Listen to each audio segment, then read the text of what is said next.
Iniisip ng lahat na nanalo ang Microsoft sa AI war pero baka natalo lang sila sa isang iglap. Si Sam Altman ay gumawa ng $50 bilyong na kasunduan sa Amazon na para traidorin ng Microsoft, ngunit halos walang nakapansin. Sa umpisa, mukhang malaking AI deal lang ito.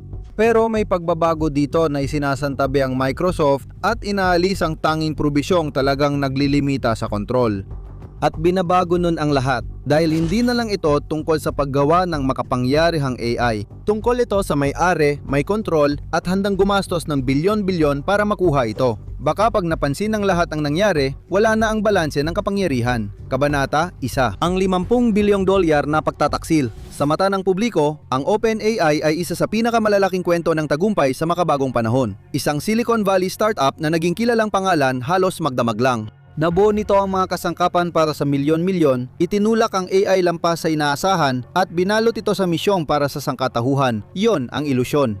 Sa totoo lang, magulo ang OpenAI at nalulugi ito ng malaki. Noong 2024 tinatayang aabot sa $3.7 bilyong ang kita nito. Ang lugi, 5 bilyon. Parang bumibili ka ng airline, nakatamtaman ang laki at sinusunog taon-taon para lang magpatakbo ng server. Hindi ito matatag o matagumpay na negosyo. Hindi ito palatandaan ng matatag na kumpanya at hindi rin ito minsan lang nangyari, naging trend na ito. Sa unang kalahati ng 2025 lumabas sa datos na nalulugi ng malaki ang OpenAI, kumita ng $4.3 bilyong, ngunit umabot sa $13 bilyong ang pagkalugi. Ayon sa ilang pagtataya, posibleng lumampas sa $100 at $40 bilyong ang kabuuang pagkalugi ng kumpanya mula 2024 hanggang 2029. Hindi naman ito nakakagulat. Mahal ang pagsasanay ng mga model ng frontier AI at sweldo ng mga top researcher at computer scientist, pati gastos sa paggawa at pagpapatakbo ng mga data center. Mabilis na nauubos ng OpenAI ang pera nito. Ang buong modelo ng negosyo nito ay nakabatay sa ideya ng pagkikayat sa mga mamumuhunan na balang araw sa kung anong paraan magiging sulit ang lahat ng pagkaluging ito. Pati ang Microsoft ay naniwala sa ideyang yon. Nag-invest siya ng bilyon-bilyon sa OpenAI at nakuha ang halos eksklusibong kontrol sa AI startup na may pinakamataas na halaga sa mundo. Ayon kay Microsoft CEO Satya Nadella, hindi mahalaga kung mawala ang OpenAI bukas dahil mayroon na silang data, intellectual property rights at kakayahan. Akala ni Nadella, pag-ari na niya ang OpenAI kung tutuusin.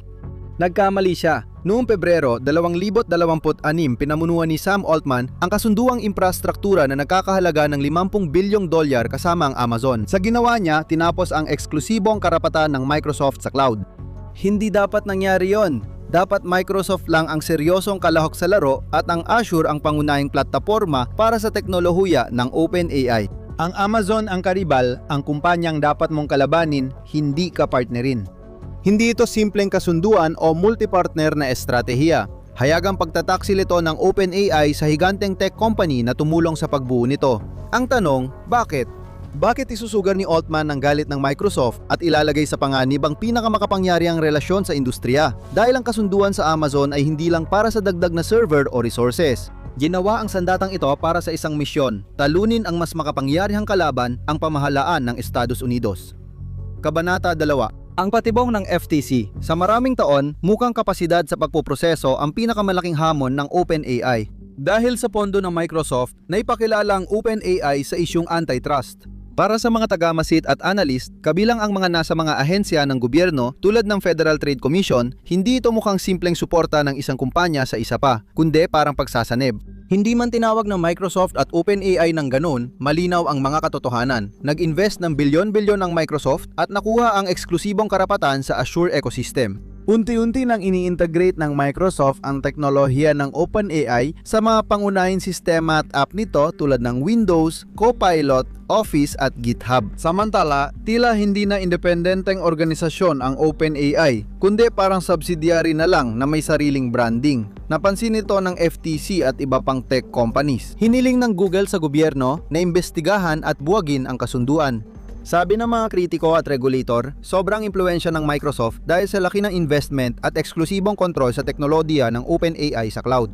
Hindi lang basta nag-invest sa bagong kumpanya, binili na nito ang kinabukasan, kaya inimbestigahan ng FTC ang dalawang kumpanya. Kung mapatunay ang nagkaroon ng de facto merger o nakuha ng Microsoft ang di patas na monopolyo sa AI, pwedeng paghiwalain ang dalawa. Makakaya ng Microsoft na mabuhay kahit mangyari yon, pero baka hindi kayanin ng OpenAI. Hindi nito kayang sumugal sa ganitong panganib at kailangan nitong humanap ng paraan para makaalis sa alanganin nito, kaya pumasok ang kasunduan sa Amazon.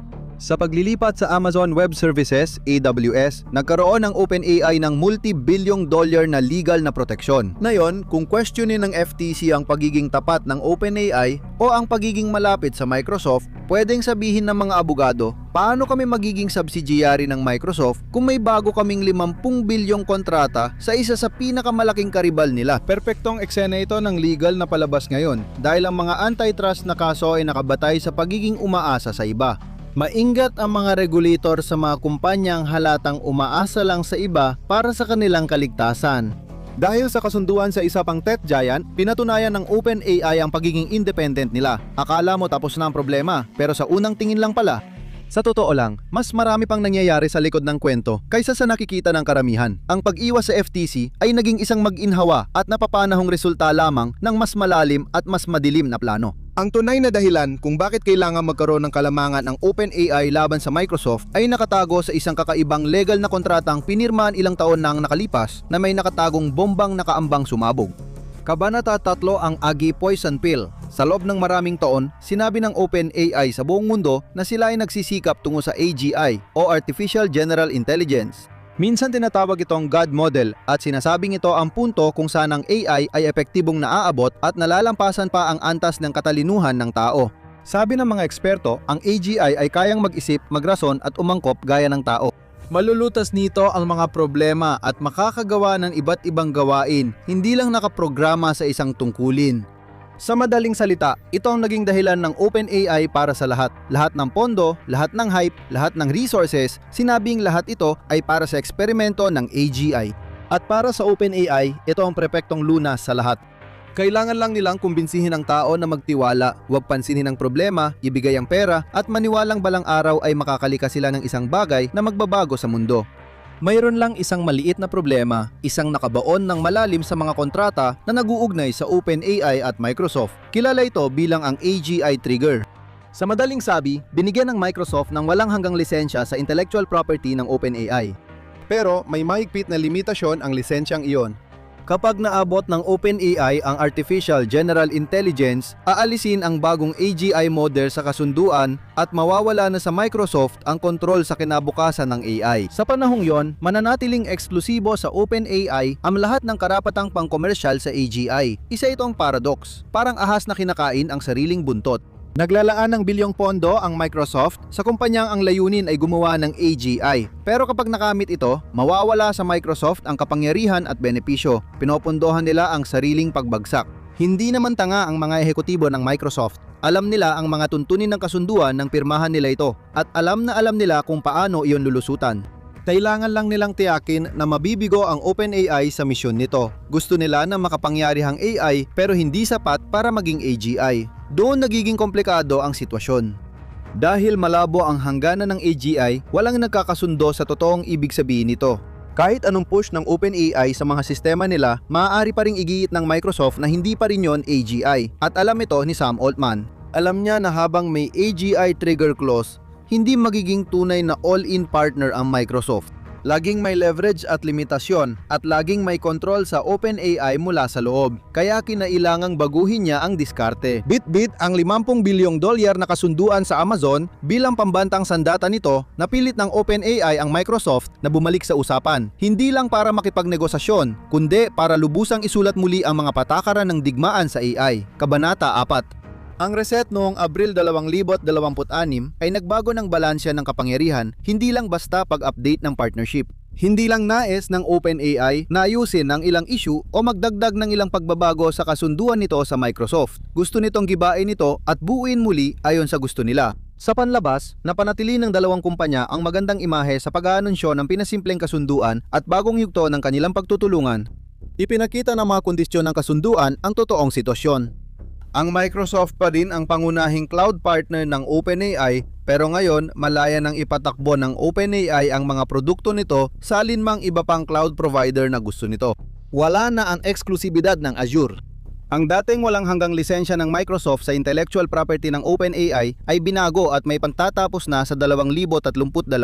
Wala na sa mga higante sa teknolohiya ang pribilehiyadong pag-angkin sa kinabukasan ng AI. Ang revenue sharing ay may limitasyon at may pagtatapos sa 2030.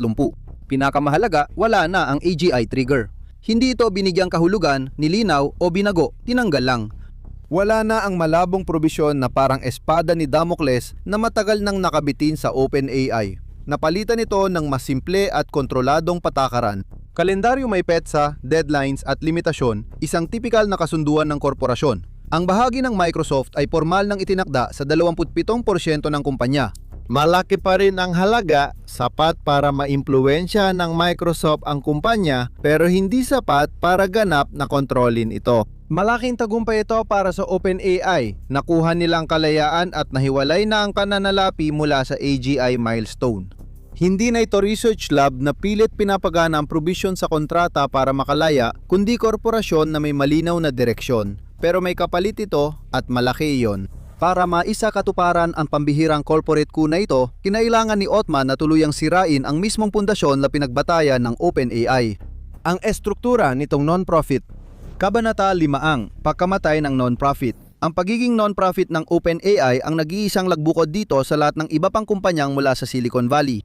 Hindi lang ito, basta isa pang kapangyarihan para sa kapakinabangan ng sangkatauhan. Isang non-profit na laboratorio na kumikilos ng may malasakit at pag-iingat para sa isang bagay na inaasahang magdadala ng malaking benepisyo sa lahat. Hindi ito Google, hindi talaga. Meta, hindi ito nag-aalala sa pagpapasaya ng shareholder dahil wala naman.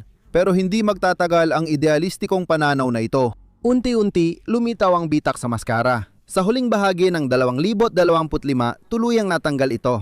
Nagbago ang OpenAI mula non-profit patungong public benefit corporation. Sa una, mukhang mabuti pa rin ito, kompromiso sa dating misyon at pangangailangang kumita.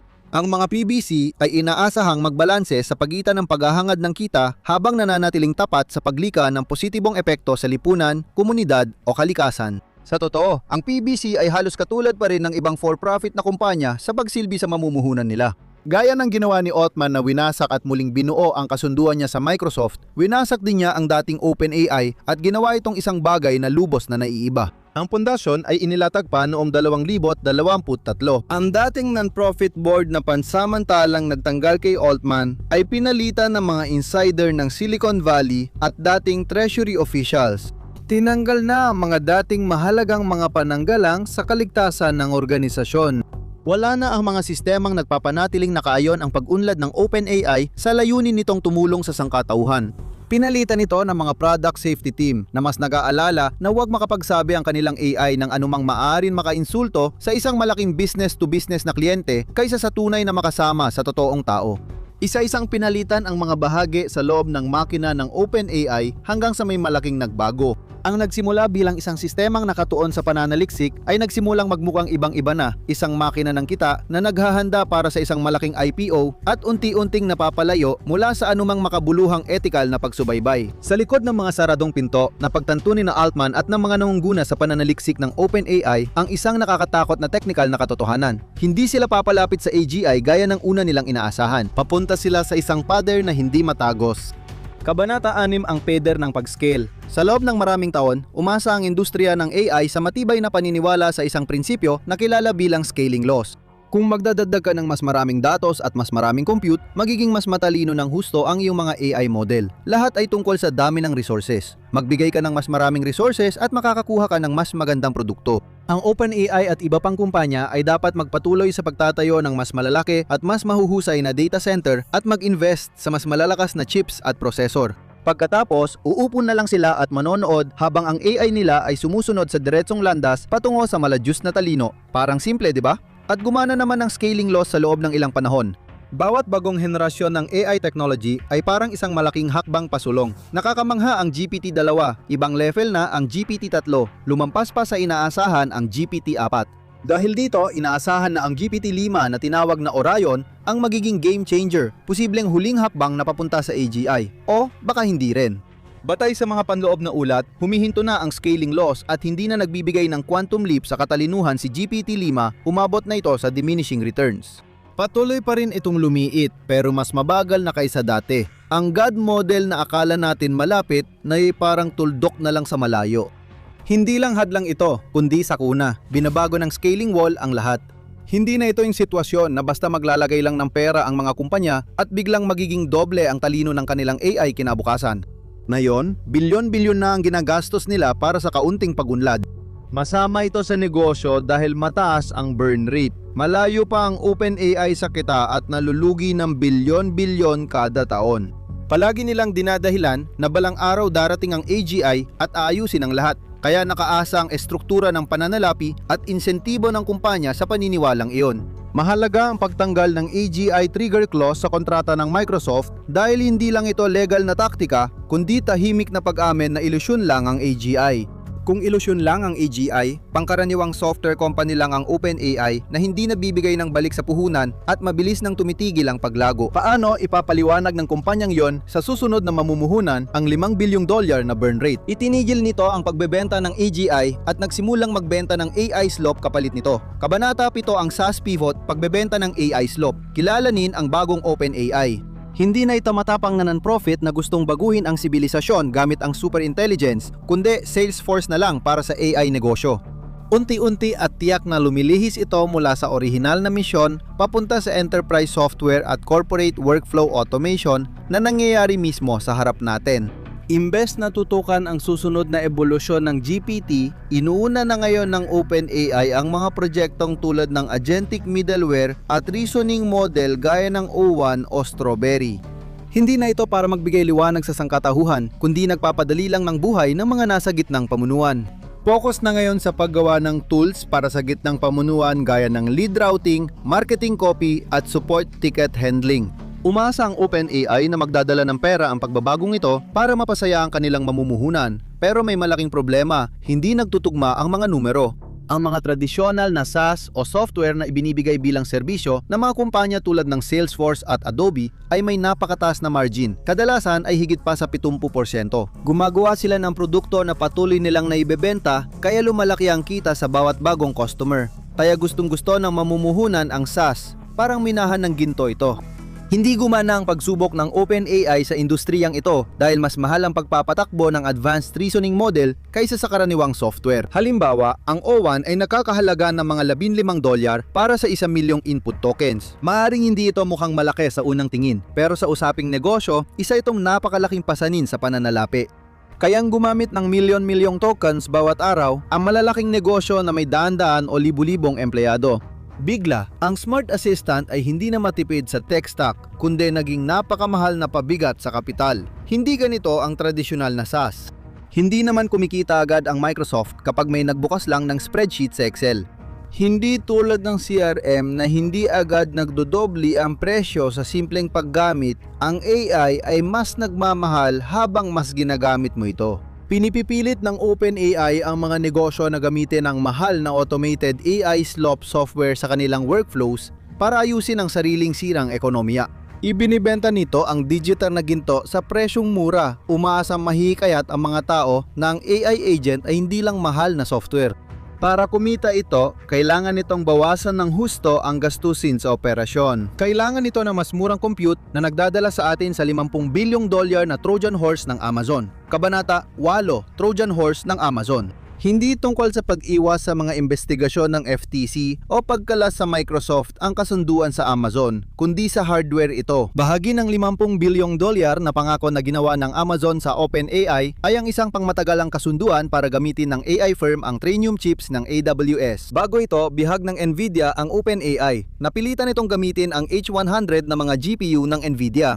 Ito ang hardware na gustong-gusto at kailangan ng lahat sa industriya ng AI, ang mga chips na nagsisilbing puso ng mga AI data center. Epektibo ang mga GPU sa pagsasanay at pagpapabuti ng AI, ngunit malang mga ito. Maaring umabot ng $10,000 ang bawat isa, hindi pa kasama ang karagdagang gasto sa paggawa at pagpapatakbo ng sistema. $1 bilyong ang halaga ng malalaking training cluster. Parang nagbabayad ng buwis sa H100 ang OpenAI sa bawat prompt na pinoproseso nito sa loob ng maraming taon na ang di mabilang na halaga ng pera ay napupunta sa mga account ng Nvidia at Microsoft. Ang kasunduan sa Amazon ay daan palabas para sa OpenAI. Maaring hindi mas magaling ang Trainium chips kaysa sa mga H100 ng Nvidia, pero may potensyal silang maging hanggang 50% na mas mura ayon sa unang pagtataya. Kumokonsumo sila ng 40% mas kaunting enerhiya. Sa paglipat sa custom silicon ng Amazon, umaasa ang OpenAI na malaki ang mababawas sa gastos ng token. Ang mas murang mga token ay dapat gawing mas madaling tanggapin ng malalaking negosyo ang AI slop ng OpenAI. Maaring bigyan nito ang kumpanya ng kaunting tsansa kumita bago sumapit ang revenue cap sa 2030. Para sa pagsalba sa sangkatauhan at pagbuo ng tech utopia, pinili ng OpenAI ang kakaibang landas. Gumawa ng software gamit ang proprietary chips ng Amazon, pinaandar sa data center ng Amazon at nagbenta ng AI agent sa mga kumpanyang Fortune 500. Hindi ito ang layunin ng mga nagtatag noon. Hindi na rin ito tanglaw ng kaliwanagang hatid ng open source. Isa na lang itong piyesa ng AWS. Kaya saan tayo pupunta ngayon? Kabanata Siyam ang dakilang AI realignment. Tapos na ang digmaan sa hardware, ngunit hindi sangkatauhan ng nanalo, kundi ang malalaking korporasyong nagmamayari ng silicon. Ang mga kumpanyang may pera at kapangyarihan ay laging nakakagawa ng gusto at nakakalusot. Ibinenta ng OpenAI sa mundo ang pangarap na makapangyarihang AI na gagamot sa cancer, lulutas sa krisis sa klima at magdadala ng mas masaya, mas malaya at mas ganap na buhay para sa lahat. Patay na ang utopyang pangarap na palitan ng dystopyang na realidad ng mga korporasyon. Hindi itinatag ng Microsoft, Amazon at OpenAI ang pundasyon para sa mas masagana at malikhaing panahon ng pag-unlad ng sangkatauhan. Nagtatayo sila ng sarili nilang mahal at saradong negosyo sa negosyong monopolyo. Ang kasalukuyang ugnayan ng mga higanteng teknolohiya ay halos tiyak na magreresulta na ang hinaharap ng internet ay mapupuno ng AI basura, automatikong email, mga ulat na likha ng AI at mga workflow na walang tunay na benepisyo sa tao. Pinapadali lang nila ang kapitalistang sistema habang nababawasan ang halaga ng pag-iisip at pagkamalikhain ng tao. Hindi umalis si Sam Altman sa Microsoft para lumika ng mas mabuting mundo. Nakawala siya para kumita siya at ang mga shareholder niya ng pinakamaraming pera hanggat maaari sa $1 trillion na IPO. Ito ang madilim na realidad ng AI ngayon. Hindi natin makukuha ang AGI. Hindi natin makikita ang digital na Diyos na lulutas sa mga problema ng mundo at magpapasaya at magpapalusog sa ating lahat. Sa halip, makakakuha tayo ng hindi matatakasang otomatikong burokrasya ng korporasyon. Kung susundan mo ang lohikang yan, may tanong kang di matatakasan. Ano mangyayari kung mawalan ng saysayang pera? Alamin mo, sa $115 bilyong na burn rate, pumutok na ang AI bubble. O panurin mo na lang ito.